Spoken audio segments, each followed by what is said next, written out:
Welcome to Zwida Media. If you're new to this channel, please subscribe. Don't forget to like, comment and share. Here's a new video for today. Enjoy. Usashaqekile namanje umndeni owesilisa ongadalwanga igama nesibongo waseNdwedwe otholakala edindilizile emgwaqeni namhlanje ekseni. Nginibingelele ngiphinde nginamukele ezindabeni zezwedemete igama lami ngusibonga konke wakandwandwe Mothanda ungangibiza intatheli eka YouTube.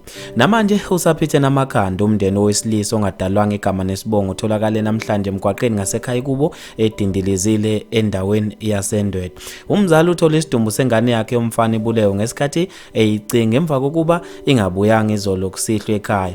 Ube esevuka ekseni ethiwe icinga uveze ukuthi ube sethola isidumbu sayo eduze nala ahlala khona. Uthi-ke kutholakale nomese ceni kwesidumbu sendodana yakhe. Kwaziwa ukuthi ngabe lo owesilisa ubulawe yini futhi bekwenze njani. Abantu babe nokuphawula okahlukahlukene ngaso lesigameko khona lapha ezigundleni zokuxhumana. Usizo uthe lokho nithi uphatha ummese, ukuphatha ummese akusho ukuthi uyagwaza. Bangaka abantu abaphatha izibhamu kodwa bangakaze babulale umuntu. Musane-ke okunya nina. Wabesefaka ama-emoji acasukile. Usibonelo cela uthe mina ngiphatha isibhamu nommese kodwa-ke okokuzivikela hayi okobugebenga. Ke hloniphe umzimba kamufi. Untombi yoxolo ufana uthe mina ngangiwuphatha ummese ngisahamba ebusuku ngo-10 request. Ngangihlala emva kwa-driver wawuhlezi uvaliwe usephaketheni okuyijacket. Umzukulu kaSobasha uthe ummese useduze kwendodana owendodana. Sacela ake nichaza. Uthandeka